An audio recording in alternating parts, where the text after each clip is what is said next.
I dig through 100 pages of a poorly designed PowerPoint. It tells you exactly what was said in the room, but it doesn't tell you why it was said. It doesn't tell you really what the motivations are behind what some of the feedback was. Really, what the anti-focus group dinners are about is they're designed to uncover key mindset and emotional triggers, the two foundational elements of marketing, mindset and emotion. That's what this dinner setting is meant to unlock, because immediately the professional armor comes off. As soon as they walk in the room, they're like, this is the best part of my day right now. Hello and welcome to another episode of the Duct Tape Marketing Podcast. This is John Jantz, and my guest today is Jacqueline Lieberman. She's former Chief Strategy Officer at Story Worldwide, a master of narrative-based marketing, blending human insights with brand truths for giants like Unilever, Google, and Lexus. She's now the founder of Brand Crudo, which created the DNA method to help M&A executives and CMOs differentiate their brands by leveraging raw truths that can't be copied.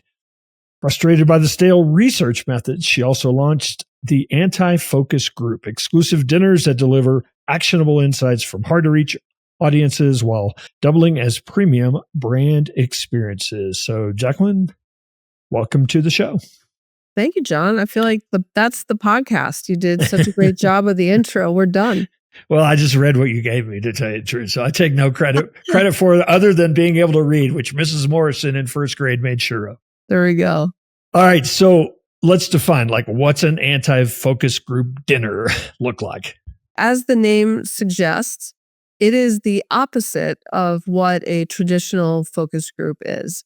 And because I am a believer that setting really matters. So when you think about traditional focus groups, they basically take two paths. The traditional route is that you think of this, conference room, a stale conference room with what feels like this double glass, a one-sided mirror that's there that makes you feel like you're in like an FBI interrogation room, being detained for some reason. And then you have a moderator who 9 times out of 10 really just looked at, what they're supposed to be talking about, and they don't really have a lot of skin in the game as to what to do with the information. So there's that. And then with the advent of Zoom and online panels, so now a lot of really where it's gone is that you're looking at a screen with a bunch of boxes that people are doing all day long anyway. And of course, people are multitasking while they're supposedly answering your questions and paying attention. So that's made the whole feedback loop even worse, in my opinion, You've talked about all the limitations of those, but I mean, is the real limitation that we're not getting very much that's actionable out of these? I mean, is that why it's broken? Yeah. I mean, so being 30 years on the receiving end of those reports, and that number is a real number, 30, because I'm the one that's supposed to do something with it. As a brand strategist, this is supposed to be a gold mine of information by which I'm supposed to use as a foundation for brand strategy, audience messaging. And, because of that, what I end up getting is I dig through 100 pages of a poorly designed PowerPoint, and the crux of it is really about, it tells you exactly what was said in the room, which is helpful, but it doesn't tell you why it was said. It doesn't tell you really what the motivations are behind what some of the feedback was. And really what the anti-focus group dinners are about is they're designed to uncover key mindset and emotional triggers, right? So those are really the two foundational elements of marketing, mindset and emotion. So that's what this dinner setting is meant to unlock, because immediately the professional armor comes off. As soon as they walk in the room, they're like, oh, this is the best part of my day right now. They're treated like VIPs from the second they walk in, and they're sitting down to an amazing meal in an amazing setting. And I'm gently moderating the conversation. I'm not peppering them with, a million questions, but it's new course, new question, or new course, new sets of questions. And, we talk about things like how do you build trust with people? Who do you love to collaborate with and why? Is there anything in your career that you haven't done yet that you really want to do? Just so we can understand them more as people and not as targets is really what the feedback is. So as I listen to those, it's almost more like networking questions than research questions, right? It's something you might typically want to uncover in a healthy networking conversation. But let's back up a little bit. So I'm assuming, or maybe I'm wrong, but are these mostly, if not exclusively, B2B?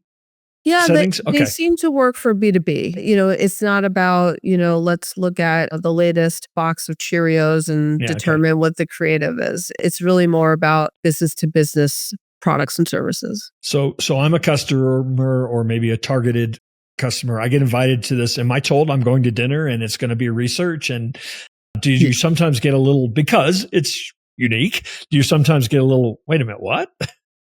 Well, we get mostly, the only wait a minute what is when we do disclose that they will be wearing microphones because this is research, so this is the most productive dinner you'll ever sponsor all year, It's like you have B2B dinners all the time and networking, right? And golf outings and all of this stuff. But when people walk in, we let them know in the invitation before they even respond that they will be mic'd up, that this is for research. And just like research in a focus group, they do get compensated for their time. Yeah. So we want them to feel that their time spent was immensely valuable in every way. So I'm sure people forget about the microphones pretty quickly but I'm imagining like, okay, I can't burp, right? So, all right. So then you get I assume the microphones because you're recording, right? So you get all of this recordings. How do you make sense out of them that in a way that you can actually address the objectives of the sponsor? Yes. Well, before I answer that directly, I will address the mindset questions that I was saying before. Yeah. We do have dinners where it is a mix. It really depends on the goal of the dinner. So some goals of the dinner are to really understand their ideal customer way better in terms of their mindset and emotional triggers. So that could be the beginning of the dinner. The second half of the dinner could be very much of a brass tacks. Look, we would like you to respond to this messaging or this concept board. Mm-hmm. And I hand it out over dinner and say, once we're done or we're looking at dessert, and we say, okay, what do you think about this particular concept or this tagline? So we can get to brass tacks and cover that for sure. But we recommend that it's definitely going to be a balance of both mindset as well as the brass tacks to make it really worth the sponsoring company's while. I've always contended for years that, one of the best things a company can do is bring their customers together so that they can, hey, I've had this problem. They solved that problem for me too. And so there's networking, there's referrals that go on. It's people feel like champions now because you've, treated them to dinner. Is there a little bit of a combination of, hey, we're like treating you special and getting research from you? Oh, for sure. Yeah, for sure. I mean, and making them feel valued is part of where the authentic feedback comes in, because when, like I said, when the armor kind of comes down immediately, when you make this comfortable setting and you're breaking bread with people and introducing yourself, and all of a sudden you'll get a very different piece of feedback if you ask the same question in a Zoom panel or in a conference room. You just do. And that's the beauty of it.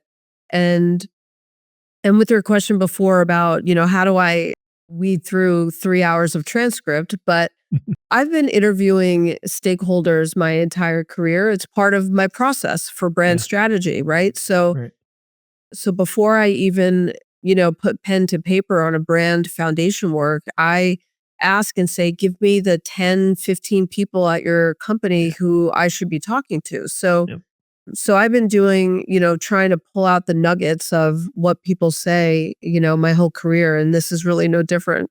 Yeah. Well, and I will say, maybe you'll disagree with it, but this idea, but your strategist brain creates the questions in the conversation. But I do think some of the new tools that we have, AI tools, are very good at analysis if given the right data, right? For sure. Yeah. Yeah, Yeah. absolutely. I mean, it helps with culling down transcriptions and, maybe generating some themes, but Yeah. I'm the only one that has my client in the back of my Yeah. brain That's to right. understand really what they're looking for. So that's what I'm looking at when I look through those raw transcripts. So, do you have an example maybe of a campaign, or maybe you can't name names, but maybe talk a little bit about impact of one of these dinners? Sure. Yeah. I can't name names or disclose, but we've had dinners where it was first, it's like, okay, we need to really know our customers better because the current personas that we have just tell me the pain points of, why they hate my technology, for instance. Yeah. And I already knew that. So can we really understand who they are as people? So that was dinner number one. Then we went back to work and said, okay, so this is the feedback from dinner number one. We worked on brand strategy and positioning. So we worked on actual messaging for campaigns and for websites, like for homepages, product descriptions, things like that. And it was a piece of technology for a platform. And and then so dinner number two was very specific around what do you think about what this company is saying and how they're talking about their technology? And that particular dinner informed what ended up on the website and what is in campaign development right now. And, so CMOs are, it's a way to really kind of keep a quarterly pulse Hmm. on, how their customers are evolving. Also, how, especially if it's a B2B technology company, you have a product roadmap. You're constantly putting out new technology. So that's always evolving. So, they're using it as these quarterly check ins to understand if they're on the right track. Do you see this approach being something that has specific uses, or do you think this is just going to reshape the way brands do research? Period. I mean, honestly, there's nothing wrong with starting if brands are doing surveys, things like that. I think there's always a use for surveys because it Yeah. casts out a wide net. And surveys will always be there for that reason is to get a beat on, what the mass market or what your mass consumer is saying if we want to send it out to a couple of hundred people. Now, when you really start to any qualitative is usually second after that survey is like, okay, here are the general themes that we Yeah. saw that people are saying and what they care about. Let's dig in deeper. And usually that's where, focus groups and online panels come in. But, as I said before, when we're talking about really understanding, say, executive level insights, C-suite insights, they're not going to focus groups. They're not Yeah. joining Yeah. online panels, and maybe they'll be doing a survey, maybe. So this is the way to really understand what that B2B executive is really caring about and what motivates them. Have you heard from clients that have done, I don't know, let's call it traditional as opposed to anti-focus Mhm. group? Have you heard from some that say, wow, this is different, or what's been the feedback? Oh, yeah. I can't. So the feedback from clients, and I'll talk about the guests in a minute, but what clients are really loving is the fact that there is this brand halo effect that happens. That's that intangible effect of when people are leaving on a high. So even if they didn't know the sponsoring brand coming in, we disclose who the sponsoring company is. But even if they weren't familiar with it at first, say, now they're leaving the room understanding them better, leaving on a high, networking and exchanging numbers with other guests. So Yeah. it became like this peer to peer exchange dinner by default. And you can't be getting a beautifully designed 15 to 20 page chock full of actionable insights where we go, here's the main insight, here's the main implication, and here's the very specific marketing opportunity. You get that within 10 days, not a Hmm. month, not Hmm. 6 weeks, not anything that you need like, well, can we look at this or that? Can you cut the data this way? It's 10 days, they get exactly what they need to act on. And that's what they've been loving. So I heard you say that they may not know the brand. So these are not customer. I just made an assumption that they're interviewing customers or having customers at these. It's been both. So some it's been, let's invite our existing pool of customers. And then there's been, you know what? We need to just recruit our existing profile and of people who may or may not know us, but we're going to invite them to dinner anyway. So, and there's a lot of gold in inviting those types of guests as well. So there are some logistics, right? They have to be in the room. All right. So do a lot of B2B brands, their clients might be all over the country, all over the world. So does that add a layer of logistics and cost, I assume, right? For sure. Yeah. I mean, I think really what we do is we start with the sponsoring company. Everybody has a sales demand gen lead list. So everybody has warm leads, hot leads. We start there and say, okay, who are they? Can we get them in a specific geo? And then once we get the geography down, then we pick the 20 that really will move the needle for the sponsoring company. And then, we take care of all the logistics from there, which is as soon as I have those 15 to 20 people, then we start the outreach. And I have to say the venue is also very important because, again, if we want people to come, we want them to be excited about it, that it's time well spent. So it's in a venue that either they've heard about, been there before, or someplace that they've always wanted to go and just haven't been. So the venue is definitely a draw. And that's why, we really insist on keeping the quality very high because we want it to be, really well worth their time, when they enter. So is this something in your mind that you could write a book about, that you could teach, that you could certify other people to do, or do you have any plans to scale it beyond your work?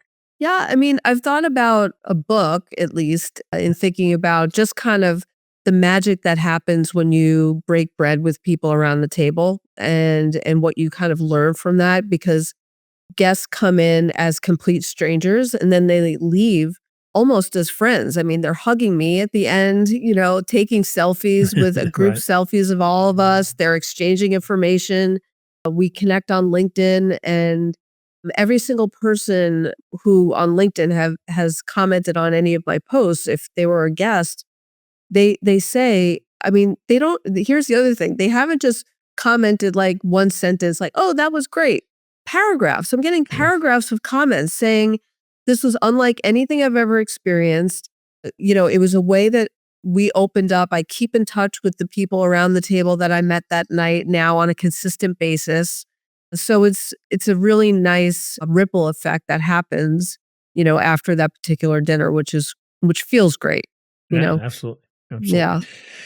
Jacqueline, I appreciate you taking a moment to stop by and tell us a little bit about what you're working on. Is there any place you'd invite people to find out more about your work or certainly about your group dinners?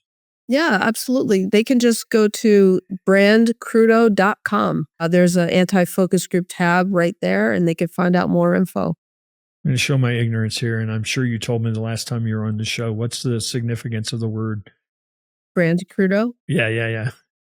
So part of the DNA method of what I uncover for brands to help outmaneuver their competition is that I believe that every brand has a raw truth, and that's part of their DNA. So that's where Crudo came from. And that's what I help them uncover and tell to the world through strategy. Again, appreciate you taking a few moments to stop by, and hopefully we'll run into you one of these days out there on the road. Awesome. Thank you, John. Thank you so much for having me.